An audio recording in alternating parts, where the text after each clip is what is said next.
आज हम 12th का एक टॉपिक डिस्कस करने जा रहे हैं बच्चों, फिजिक्स का, जिसका नाम है इलेक्ट्रोस्टैटिक्स। ओके, तो बच्चे इस टॉपिक में हम बात करेंगे चार्जेस की। चार्ज होते क्या हैं, लाइक बॉडी पे चार्ज आता कैसे है, ठीक है। फिर हम बात करेंगे बच्चे इलेक्ट्रिक फील्ड की। फिर हम बात करेंगे बच्चे आपका कूलम्स लॉ। फाइन। और चार्जेस में बच्चे हम ये भी बात करेंगे कि चार्ज आप देखेंगे क्वांटाइज्ड होते हैं, किसी भी बॉडी पे चार्ज इज क्वांटाइज्ड। तो इन सब टॉपिक्स के बारे में डिस्कस करते हैं बच्चे। तो पहले तो देखते हैं चार्ज होते क्या है। आप देखेंगे यार किसी बॉडी पे आपको लाइक ऐसे लिखा आता है +2 कूलम चार्ज है, ठीक है। चार्ज की एसआई यूनिट होती है बच्चे कूलम। कई बार आपको बोलते हैं कि भाई इस बॉडी पर आपका चार्ज है -4 कूलम्स, ठीक है। तो ये प्लस चार्ज कैसे आता है बॉडी पे और माइनस चार्ज आता कैसे। मान लो यार आपके पास अभी ये आपका एक बॉडी है ए, ठीक है। ये मान लो बॉडी ए, ये पेन है जो आपके हाथ में है। अभी ये न्यूट्रल है, ठीक है ना, इस पर कोई चार्ज नहीं है, ठीक है। तो इसका मतलब क्या है, क्या इसमें कोई इलेक्ट्रॉन्स नहीं है क्या। अगर कोई बॉडी न्यूट्रल होती है बच्चे, उसका मतलब क्या होता है यार, इसमें देखो इलेक्ट्रॉन्स भी हैं और प्रोटॉन्स भी हैं इस टाइम। तो जो नंबर ऑफ इलेक्ट्रॉन्स हैं वो किसके इक्वल है बच्चे, नंबर ऑफ प्रोटॉन्स के। सो दैट्स वाई प्रोटॉन्स में प्लस चार्ज होता है, इलेक्ट्रॉन्स में माइनस का चार्ज होता है, ठीक है ना। एक इलेक्ट्रॉन पे चार्ज कितना होता है बच्चे, या पढ़ चुके हैं यार केमिस्ट्री में भी, 1.6 इंटू 10⁻19। और एक इलेक्ट्रॉन है, आगे मुझे माइनस लगाना पड़ेगा। तो एक प्रोटॉन पे कितना होता है यार, +1/6 इंटू 10⁻19। तो अगर किसी बॉडी में कोई न्यूट्रल बॉडी है तो इसका मतलब ये नहीं कि उसमें इलेक्ट्रॉन्स नहीं है, प्रोटॉन्स नहीं है। प्रोटॉन्स होंगे, इलेक्ट्रॉन्स भी होंगे, वो बराबर होंगे। अब होता क्या है, चार्ज कैसे आता है बॉडी पे यार। अब इसी बॉडी, ये जो ए बॉडी है, ठीक है, अभी ये न्यूट्रल है, नंबर ऑफ इलेक्ट्रॉन्स और प्रोटॉन्स बराबर है। अब इसमें से मान लो कुछ इलेक्ट्रॉन्स आपके चले गए यार, ठीक है ना। मान लो एक इलेक्ट्रॉन चला गया यहाँ से, ठीक है ना। आपने इसको रब किया या कुछ भी किया, मान लो एक इलेक्ट्रॉन इससे लाइक कूद के इस बॉडी से लीव कर गया इलेक्ट्रॉन। तो अब इसके साथ होगा क्या है, देखो मान लो अभी यहाँ पे नंबर ऑफ इलेक्ट्रॉन्स n थे, नंबर ऑफ प्रोटॉन्स भी n थे। अब कितने हो गए इलेक्ट्रॉन्स, कितने हो गए n-1, और प्रोटॉन्स कितने हैं बच्चे आपके, कितने हैं, वो तो n ही। तो ज़्यादा अब कौन सा डोमिनेट करेगा, प्रोटॉन्स ना, और प्रोटॉन में प्लस चार्ज होता है। सो देयरफॉर ये बॉडी कौन सा, ये कौन सा चार्ज गेन कर लेगी, पॉजिटिव चार्ज गेन करेगी, पॉजिटिव चार्ज गेन करेगी। और कितना, ये कितना है, प्रोटॉन एक ज्यादा है ना इलेक्ट्रॉन से, तो कितना इस पे चार्ज कितना आ जाएगा इस बॉडी पे, आई कैन से जो चार्ज एक इलेक्ट्रॉन का है वो एक्स्ट्रा आ जाएगा ना, क्योंकि एक प्रोटॉन ज्यादा है। तो एक प्रोटॉन का ये मान लो लाइक वो चार्ज आ जाएगा। तो 1 इंटू एक प्रोटॉन इंटू एक प्रोटॉन पे चार्ज कितना होता है यार, तो बॉडी पे इतना चार्ज आएगा। इसको 1 कूलम मत बोलना, क्योंकि एक प्रोटॉन एक्स्ट्रा है, तो एक प्रोटॉन का चार्ज होगा, और वो कितना होता है 1.6 इंटू 10⁻19। ठीक है। मान लो बच्चे इसी बॉडी ए से, ये जो बॉडी ए थी आपके, मान लो आपके 5 इलेक्ट्रॉन्स जंप कर जाते। तो अब इस केस में क्या होता है बच्चे, अब देखो 5 इलेक्ट्रॉन्स जंप करके, वो इनिशियल n और n है। अब इलेक्ट्रॉन्स कितने हो गए यार, n-5, प्रोटॉन्स कितने हो गए आपके n। फाइन। तो प्रोटॉन्स कितने एक्स्ट्रा है यार, 5 एक्स्ट्रा है ना। देखो n-5 और n-5 तो कट कर जाएंगे, और प्लस में जो 5 प्रोटॉन्स हैं वो एक्स्ट्रा है, ये तो एक दूसरे को कट कर जाएंगे, क्योंकि ये माइनस है चार्ज। n-5 इलेक्ट्रॉन्स में कितना होगा, माइनस का चार्ज होगा, n-5 प्रोटॉन्स पे कितना होगा, प्लस का, और इक्वल होंगे चार्ज, मैग्नीट्यूड सेम होता है ना प्रोटॉन और इलेक्ट्रॉन पे। तो एक्स्ट्रा 5 का रहा, तो इस बॉडी पे चार्ज आप कितना बोलोगे यार, 5 जितना 5 प्रोटॉन्स पे है, तो कितना हो जाएगा 5 इंटू 1.6 इंटू 10⁻19 प्लस का कूलम्स। 5 कूलम मत बोलना, कई बार बच्चे बोलते हैं कि 5 इलेक्ट्रॉन्स चले गए तो उस पर कितना चार्ज होगा, 5 कूलम। वो गलत होगा यार, नहीं, 5 प्रोटॉन जितना चार्ज होगा वो इतना होगा। तो कोई भी बॉडी पॉजिटिव चार्ज होती है ना, if some body is positive charge, positively charge, इसका मतलब है बच्चे वो क्या है, it is deficient in electrons, मतलब प्रोटॉन्स ज्यादा है एज कंपेयर टू इलेक्ट्रॉन्स। अब यही सिनेरियो बच्चे हम एक और तरीके से देख सकते हैं। मान लो ये बॉडी ए है, अभी नंबर ऑफ इलेक्ट्रॉन्स और नंबर ऑफ प्रोटॉन्स बराबर हैं, लेट अस से एन एन है। अब समहाउ आप क्या हुआ, इस पर इसने गेन किए इलेक्ट्रॉन्स, मान लो 2 इलेक्ट्रॉन इसने गेन कर लिए, ठीक है ना। समहाउ कहीं बाहर से इस पे इलेक्ट्रॉन आ गए हैं। अब इलेक्ट्रॉन डोमिनेट हो गए हैं, इलेक्ट्रॉन कितने हो गए, n+2 और n प्रोटॉन है, तो कितना एक्स्ट्रा इलेक्ट्रॉन है, how many extra electrons are there, 2 हैं।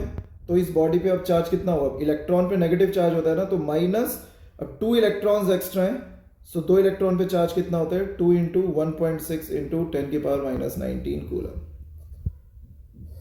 तो अगर if some body is negatively charged, okay, that means बच्चे वो क्या है, उसके पास एक्सेस इलेक्ट्रॉन्स है, ठीक है ना, as compare to we can say किसके रिस्पेक्ट में, प्रोटॉन्स के रिस्पेक्ट में, एज कंपेयर टू प्रोटॉन्स, ठीक है। फिर यहां पे बच्चे टॉपिक ये आता है, एक चीज आता है आपका, ये बोला जाता है चार्ज इज क्वांटाइज्ड। एक हम टर्म यूज करते हैं, चार्ज इज क्वांटाइज्ड। इसका मतलब है यार, किसी भी बॉडी पर ना चार्ज कुछ पर्टिकुलर वैल्यूज पकड़ सकता है। मैं आपको बताता हूं, अगर कोई बोले आपका कि एक बॉडी पे ये चार्ज हो सकता है,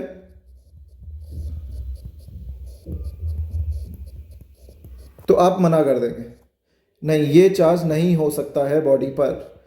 इसका मतलब है यार, देखो क्यों, देखो अब कोई भी बॉडी है यार, वो या तो इलेक्ट्रॉन अगर वो लूज कर रहा है, तो इलेक्ट्रॉन कितने लूज करेगा, इंटीजर फॉर्म में ना, n इलेक्ट्रॉन लूज करेगा, जहां पे n क्या हो सकता है, 1 2 3 4 इस फॉर्म में होगा ना। अगर उसने n इलेक्ट्रॉन लूज किए तो उस पर चार्ज कितना आएगा, +1 इंटू ई, जहां पे ई है बच्चे 1.6 इंटू 10⁻⁻19, ई की वैल्यू ये बोलते थे, लाइक एक इलेक्ट्रॉन पे चार्ज। अगर n उसने 2 इलेक्ट्रॉन लूज किए तो उस बॉडी पर चार्ज कितना आएगा, 2 इंटू ई। अगर उसने 3 इलेक्ट्रॉन लूज किए तो 3 इंटू ई आएगा, ठीक है ना। तो बच्चे आप देखोगे यार, वो इंटीजर फॉर्म में ही तो लूज करेगा ये चार्ज, लाइक इलेक्ट्रॉन्स, तो उसमें जो चार्ज आएगा बच्चे, तो किसी भी बॉडी पर चार्ज ऐसे बोल सकते हैं, क्यू कितना होगा, n इंटू ई। अब प्लस माइनस डिपेंड करता है कि यार इलेक्ट्रॉन लूज कर रहा है या गेन कर रहा है। अगर इलेक्ट्रॉन लूज कर रहा है तो ऐसे बोल देंगे, और अगर इलेक्ट्रॉन गेन कर रहा है तो चार्ज कितना हो जाएगा, ये, जहां पे ई की वैल्यू कितनी होगी, ये ई बच्चे बोल सकते हैं ये होती है ई की वैल्यू, ये चार्ज एक इलेक्ट्रॉन या एक प्रोटॉन पे चार्ज। तो आप देख रहे हो यार, एन तो कोई इंटीजर होगा ना। अब ये अगर किसी बॉडी पे चार्ज है, इसका मतलब मान लो प्लस का है, इसका मतलब उसने कितने इलेक्ट्रॉन लूज किए हैं, 5/2। यार ऐसा हो सकता है क्या, क्या कोई बॉडी 5/2 इलेक्ट्रॉन्स लूज कर सकती है, नहीं ना। या तो 1 करेगी या 2 करेगी या 3 4, ये 5/2 थोड़ा ना होगा। तो इसको बोलते हैं क्वांटाइज। लाइक किसी भी बॉडी में बच्चे चार्ज कितना होता है, n इंटू ई, जहां पे n is integer, e 1.6 into 10⁻⁻19, ठीक है ना। इसको बोलते हैं charge is quantized. I hope this is clear to all बच्चे। अब आगे बढ़ते हैं। अब बच्चे ये देखते हैं, बॉडी पे चार्ज होता है तो क्या होता है उसके साथ यार। मान लो एक चार्ज यहां पे रखा है Q, +Q, ठीक है। एक्सपेरिमेंट से पाया गया बच्चे, एक मान लो यहां पे +2Q है, तो ये पाया गया बच्चे। अब यहां पे हम वो कर रहे हैं यार, कूलम्स लॉ और इलेक्ट्रिक फील्ड्स की बातें करेंगे,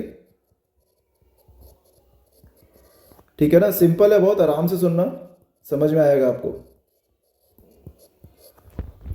अगर आप 2 चार्ज बच्चे, आप अपने एक्सपेरिमेंट कहीं कर रहे हैं लैब में, 2 चार्ज रखेंगे एट अ डिस्टेंस r, तो बच्चे ये पाया गया कि ये दोनों एक दूसरे को क्या करेंगे, ये रिपेल कर रहे हैं। ये पाया गया कि एक दूसरे पे फोर्स लगा रहे हैं, इक्वल एंड ऑपोजिट यार। ये Q इस पे लगा रहा है F इधर डायरेक्शन में, और 2Q Q पर कितनी लगा रहा है, F इस डायरेक्शन में। मतलब इन दोनों पे फोर्सेस लग रही हैं, +Q लगा रहा है +2Q पे, +2Q लगा रहा है +Q पर, और somehow they are repelling each other. ये एक दूसरे को क्या कर रहे हैं, रिपेल कर रहे हैं। ये पाया गया। फिर एक और एक्सपेरिमेंट किया बच्चे, अगर एक +Q को -2q के साथ रखा, फिर पाया गया ये कि यार ये +q क्या करता है, माइनस को अट्रैक्ट करता है, अपनी तरफ खींच रहा है, और -2q + q को क्या करता है, अट्रैक्ट कर रहा है।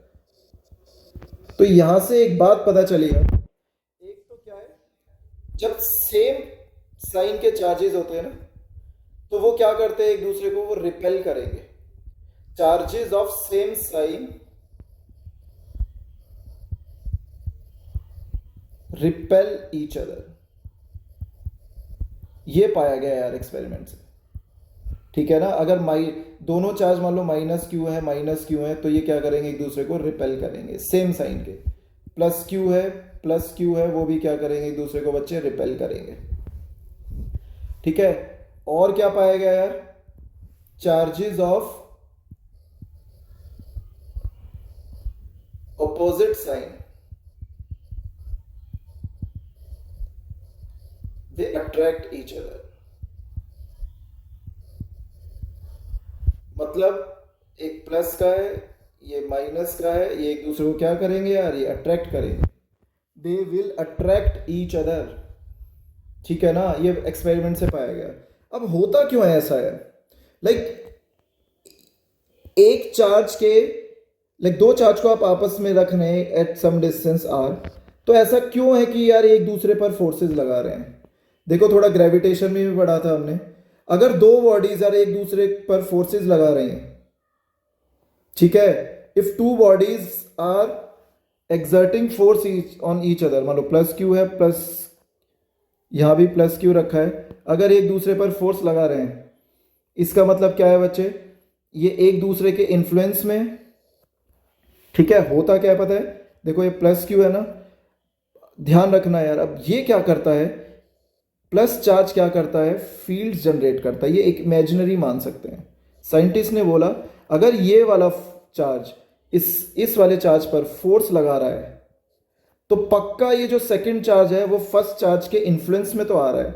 अब इन्फ्लुएंस में तो कैसे आ रहा है, यहाँ पे कोई टच में तो है नहीं, they are not in contact with each other, influence में कैसे आएगा यार। ये बोलते हैं ये जो फर्स्ट वाला चार्ज है, तो कोई भी चार्ज है वो क्या करता है, वो फील्ड लाइंस जनरेट करता है रेडियल डायरेक्शन में, अपने से दूर। अगर पॉजिटिव चार्ज है ना, वो अपने से दूर क्या करता है, एक फील्ड लाइंस जनरेट करेगा। ठीक है, और इसकी फील्ड लाइंस में अगर कोई दूसरा चार्ज आ गया, ठीक है ना, जैसे सेकंड चार्ज, तो क्या होगा बच्चे, ये जो सेकंड चार्ज है वो क्या करेगा, it will experience some force, क्योंकि ये जो फर्स्ट चार्ज है ना, इसकी फील्ड लाइंस के इन्फ्लुएंस में आ चुका है। ठीक है ना, अब आप कहेंगे 2 भी तो 1 पे क्या लगा रहा है, फोर्स लगा रहा है, 1 पर फोर्स इधर लग रही है।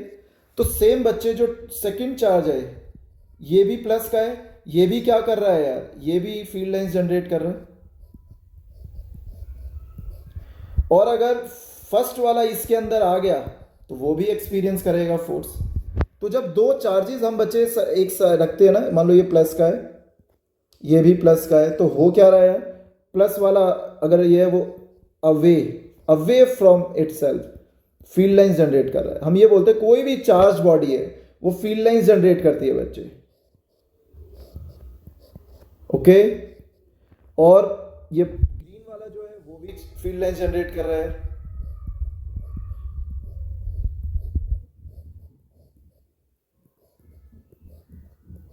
फाइन, अब देख रहे हो आप, ये जो प्लस ये व्हाइट वाला चार्ज है वो ग्रीन वाले के इन्फ्लुएंस में आ गया तो वो फोर्स एक्सपीरियंस करेगा, और ये ग्रीन वाला है वो व्हाइट वाले की फील्ड लाइंस में आ रखा है तो वो भी फोर्स एक्सपीरियंस करेगा। इसलिए बच्चे दोनों बॉडीज पे क्या लगती हैं, फोर्सेस लगती हैं। दोनों बॉडी पे क्या लगेंगी, फोर्सेस लगेंगी।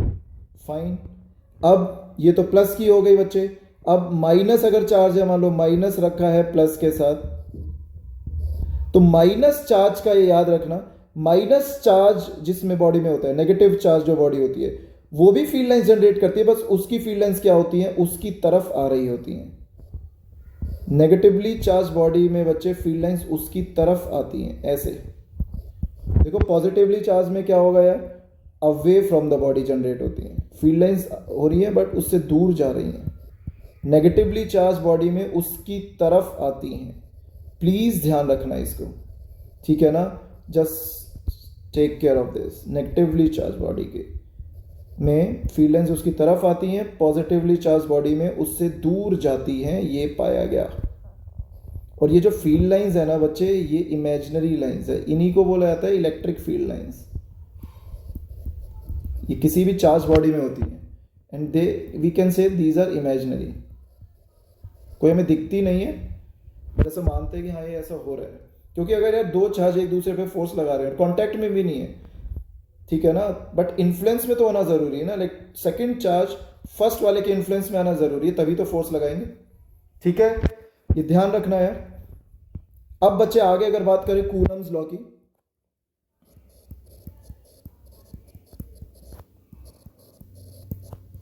ये जस्ट लाइक यार आपने 11th में पढ़ा होगा यूनिवर्सल लॉ ऑफ ग्रेविटेशन, ये कुछ वैसा सा ही है। यूनिवर्सल लॉ ऑफ ग्रेविटेशन क्या था बच्चे? यूनिवर्स में किसी भी दो बॉडीज, जिनका मास m1 m2 है, वो एक दूसरे को क्या करती हैं? अट्रैक्ट करती है with equal and opposite forces. यही था कूलम्स लॉ, भी कुछ ऐसा ही है। ये बोलता है यार एक्सपेरिमेंट में पाया गया कि दो चार्जेस पर जो फोर्स लगती है, अभी देखा ना हमने, दो चार्जेस को एक डिस्टेंस पे रखोगे फोर्स लगेगी, वो डायरेक्टली प्रोपोर्शनल होता है प्रोडक्ट ऑफ द चार्जेस पे, ठीक है ना, प्रोडक्ट ऑफ द चार्जेस पर। Q1 Q2 क्या है? चार्जेस है आपके, मान लो वो यहाँ रखे, एक Q1 यहाँ है, Q2 यहाँ है, इनके बीच में डिस्टेंस आ रहा है, तो जितना ज़्यादा Q1 Q2 होगा उतनी ज़्यादा क्या लगेगी बच्चे? उनके बीच में फोर्सेस लगेंगी। फाइन, मान लो अब यहाँ पे Q1 Q2 है, एक फोर्स लग रही है F1। अब समहाउ आप Q1 को ट्वाइस कर दो, डिस्टेंस वही रखो, सेकंड चार्ज Q2 ही है, अब फोर्स पता है कितनी हो जाएगी? ट्वाइस हो जाएगी। ये एक्सपेरिमेंट से पाया गया, तो हमने इसलिए बोला कि प्रोडक्ट ऑफ Q1 Q2 के क्या है? Force is directly proportional. फिर एक्सपेरिमेंट से क्या पाया गया बच्चे? ये जो फोर्स है ना, जो दो चार्जेस के बीच में लगती है, वो inversely proportional to the square of the distance है। इसका क्या मतलब है? मान लो Q1 Q2 रखें, r डिस्टेंस पर इन पर फोर्स F1 लग रही है। अब आप समहाउ इनके बीच में डिस्टेंस क्या कर दो? बढ़ा दो, मान लो आपने 2r कर दिया, तो ये पाया गया बच्चे लैब में। अब फोर्स कितना हो गया? F1/4, क्योंकि आपने डिस्टेंस को ट्वाइस किया ना, तो फोर्स क्या हो जाएगी? कम हो जाएगी, 1/4 हो गई है, तो इन्वर्सली प्रोपोर्शनल टू द क्या है? r² है, ये पाया गया। जब डिस्टेंस ट्वाइस कर दोगे फोर्स हो जाएगी 1/4, हाफ भी नहीं 1/4, इसलिए नीचे r² आया है। अब आप इन दोनों को कंबाइन करो, कितना आएगा बच्चे? Is it fine? अब प्रोपोर्शनैलिटी का साइन हटाने के लिए और इक्वालिटी का लगाने के लिए कांस्टेंट हमने देखा, ये एक्सपेरिमेंट से पता चला, उस कांस्टेंट को क्या नाम दिया गया? k। ओके, और k की वैल्यू क्या होती है बच्चे आपकी? 9 × 10⁹ और k को हमने एक और नाम दिया, k को हमने बोला k की वैल्यू ये होती है, जहाँ पे E0 क्या है बच्चे आपका? k की वैल्यू ये होती है 1/4πε0, और इसको सॉल्व करोगे तो कितना आता है? 9 × 10⁹, और E0 को बोलते हैं बच्चे परमिटिविटी ऑफ फ्री स्पेस, इसको ये नाम दिया गया। अब k की बच्चे, k देखो कांस्टेंट है ना, किन्हीं भी दो चार्जेस के लिए, लाइक किसी, अब ये बच्चे यही कूलम्स लॉ है, जहाँ पे k की वैल्यू फिक्स होती है 9 × 10⁹। बट अब अगर आपसे कोई पूछे कि k की SI यूनिट क्या है, what are the SI units of k, तो कैसे निकालते हैं? देखो इस फॉर्मूले में आपको क्या करना है, k को एक साइड रखो, बाकी सारी चीज़ें उस साइड ले जाओ। ओके, अब यहाँ से देख लो यार, फोर्स की SI यूनिट क्या होती है? न्यूटन। r क्या है? डिस्टेंस है ना, ये तो मीटर² हो जाएगा, और चार्ज की SI यूनिट अभी होना था कूलम, और कूलम इंटू कॉलम कितना हो गया? कूलम²। तो k की SI यूनिट क्या होगी? Newton metre upon coulomb, newton metre upon coulomb. This is the SI unit for k। Is it fine? और यही आपका बच्चे क्या है? कूलम्स लॉ है। Is it fine? अब इसको थोड़ा और देखते हैं कि वेक्टर फॉर्म में क्या होता है। देखो अभी बच्चे दो चार्ज रखे हैं Q1 Q2, मान लो दोनों प्लस हैं, तो इन पे फोर्स किधर लगेगी बच्चे? डिस्टेंस r है ना, तो जो फोर्स लगती है वो इनके लाइन ज्वाइनिंग द सेंटर के अलॉन्ग लगती है। लाइक Q2 पे किधर लगेगी? इधर लगेगी, Q1 पे किधर लगेगी, इधर लगेगी, और मैग्नीट्यूड सेम होगा यार, मैग्नीट्यूड है ना, इक्वल एंड अपोजिट फोर्सेस लगाएंगे, ध्यान रखना है। और फोर्स को वेक्टर फॉर्म में अगर लिखना है, फोर्स एक वेक्टर क्वांटिटी होती है। अभी तो हमने मैग्नीट्यूड देखा ना, मैग्नीट्यूड कितना हुआ ये। अब कई बुक्स में आप ऐसे देखेंगे यार, फोर्स को ऐसे भी लिखते हैं,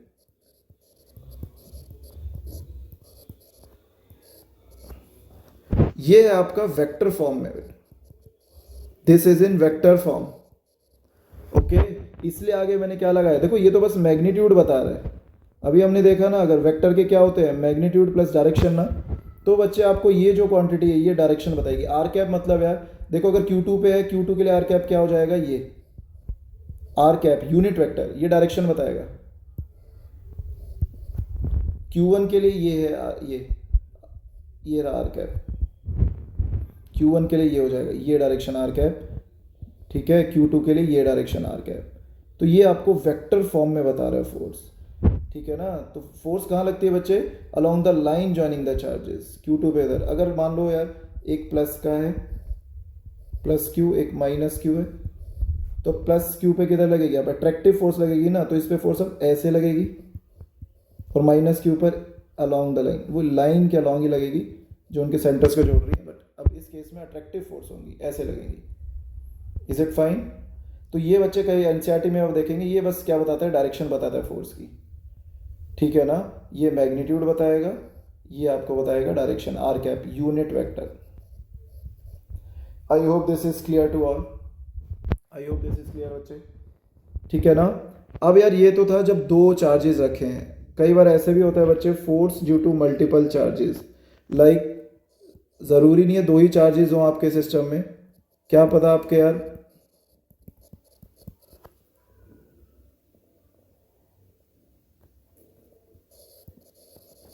तीन चार्ज भी हो सकते हैं। अभी मैं आपको एग्जांपल बताता हूँ। मान लो यार आपको एक क्वेश्चन दिया गया है,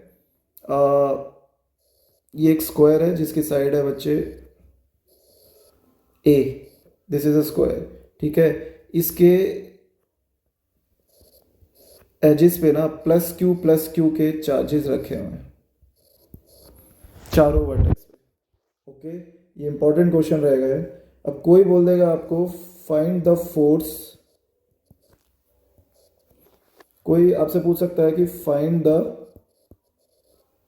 force on the charge kept at point D, ठीक है ना। जो इस पे है बच्चे, ये वाला चार्ज जो है, इस पे कितनी फोर्स लगेगी। अब ये बच्चे मल्टीपल चार्जेस कर रहे हैं ना, तो देखो अब इस पे देखो आप, एक तो यार ये जो वर्टेक्स ए पर है ये फोर्स लगाएगा किधर, ये इसको मान लो सारे प्लस के हैं, ओके। हमने सारे इस क्वेश्चन में प्लस क्यू हैं, तो ये जो ए वर्टेक्स पे रखा है वो इसको रिपेल करेगा। डायरेक्शन क्या होगी यार, ये F1 बोल देते हैं। बी वाला किधर करेगा यार, ये डायरेक्शन है तो इधर लगाएगा इस पे, ये F2 हो गया। सी वाला किधर लगाएगा, लाइन ज्वाइनिंग, और रिपेल करेंगे ना तो ऐसे। तो आप देख रहे हैं जो डी पर रखे था बच्चे चार्ज, जो डी पे रखा था चार्ज, उस पर कितनी फोर्सेज लग रही, एक ये और एक ये। अब नेट फोर्स कैसे निकालोगे, एफ नेट कैसे निकालेंगे बच्चे, वेक्टर सम यार, ठीक है ना। क्योंकि बच्चे अब इस पे ये तीन चार्जेस फोर्स लगा रहे हैं, तीनों का फोर्स की डायरेक्शन पहले ऐसे लिख रखोगे। अब कैसे निकालें नेट फोर्स, कैसे निकालेंगे, वेक्टर सम यार, ठीक है ना। अब ये डायगोनल है यार, ये तो 45 हो गया ये, तो ये कितना हो जाएगा 45। याद करो अब 11th में कंपोनेंट्स बनाओ, देखो F1 तो इधर है, ये D पॉइंट पर है, इस पर एक F1 लग रहा है, ओके। अब F2 ऐसे लग रहा है ना, इसके कंपोनेंट्स कर दो, एक तो ये हो जाएगा F2 cos 45, और एक वर्टिकल डायरेक्शन में कितना हो जाएगा F2 sin 45। ऐसी F3 एक ऊपर लग ही रहा है। तो अभी हॉरिजॉन्टल और वर्टिकल हमने स्प्लिट कर दिए यार। अब वैल्यूज निकाल लेते हैं बच्चे। F1 की वैल्यू कितनी होगी, F1 कितना है, K इसके और इसके बीच में है ना, कितना हो गया KQ upon R square. R क्या है, डिस्टेंस, डिस्टेंस कितना है बच्चे, A है तो A स्क्वायर, तो KQ² बाय A स्क्वायर आपका क्या है F1 है, ओके। F3 कितना है बच्चे, वही अब ये सी और डी के बीच में कितना डिस्टेंस है, ए है, और चार्जेस कौन से, प्लस क्यू, तो ये भी के क्यू क्यू अपॉन ए स्क्वायर, तो ये भी इसका भी मैग्नीट्यूड कितना हुआ, के क्यू स्क्वायर अपॉन ए स्क्वायर। अब F2 का देखो यार, ये थोड़ा ध्यान रखना, B और इसके बीच में है ना, तो K Q1 Q2 दोनों QQ हैं, ओके, अपॉन डिस्टेंस कितना है यार, ये √2a होगा डायगोनल, ये ध्यान रखना, तो √2a का होल स्क्वायर, तो ये कितना हो गया, k q square upon 2a square, k q square upon 2a square. Is it fine? तो अब यहाँ पे अगर देखा बच्चे, नेट हॉरिजॉन्टल कितना बनेगा, अब यहाँ पे देखो वैल्यूज डाल दो, नेट हॉरिजॉन्टल कितना बना, डी पॉइंट पर फोर्स, तो Q1 ये F1 था ना, कितना है, k q square by a square, plus F2 की वैल्यू कितनी है, ये है ना, के q square by 2a square, cos 45 कितना होता है, 1/√2। ऐसे ही बच्चे ऊपर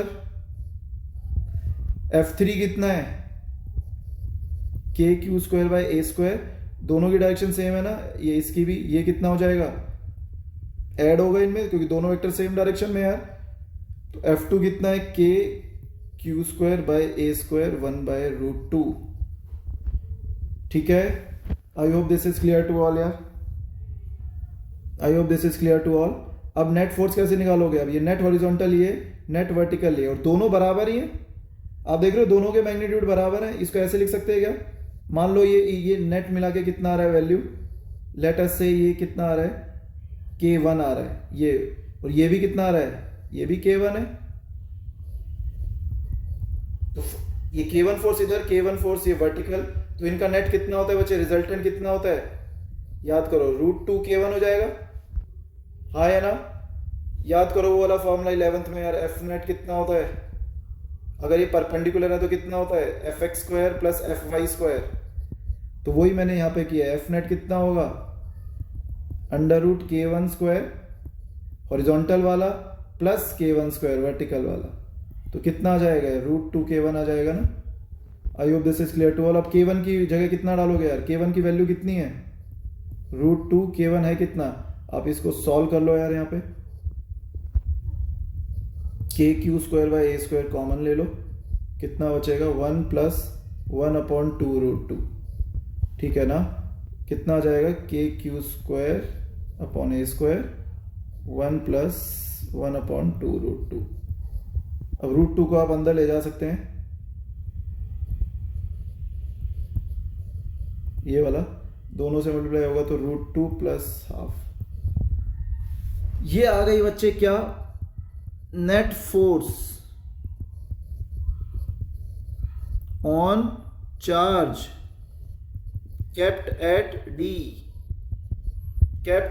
डी, जो डी पॉइंट पे रखा है बच्चे यहां पे, ठीक है ना, इस चार्ज पर F फोर्स नेट, इसलिए बच्चे जो ये बहुत इंपॉर्टेंट टॉपिक है, force due to multiple charges, जहां पे यार 2 या 2 से ज्यादा चार्जेस हो ना, और किसी चार्ज पर आपको पूछा गया कि इस पे नेट फोर्स कितनी लग रही है, तो आप क्या करोगे, पहले हर एक इंडिविजुअल चार्ज की वजह से फोर्स निकाल लो, और उन सब का क्या निकालना है बच्चे, वेक्टर फॉर्म में सॉल्व करना पड़ेगा आपको, ठीक है ना, कॉम्पोनेंट्स बना के। सो प्लीज़ यार ये चीज़ें इंपॉर्टेंट रहेंगी, ध्यान रखना बच्चे, ठीक है। अब एक आज के लिए इतना ही बच्चे, फिर नेक्स्ट क्लास में हम और गेम बढ़ाएंगे आगे, बाय।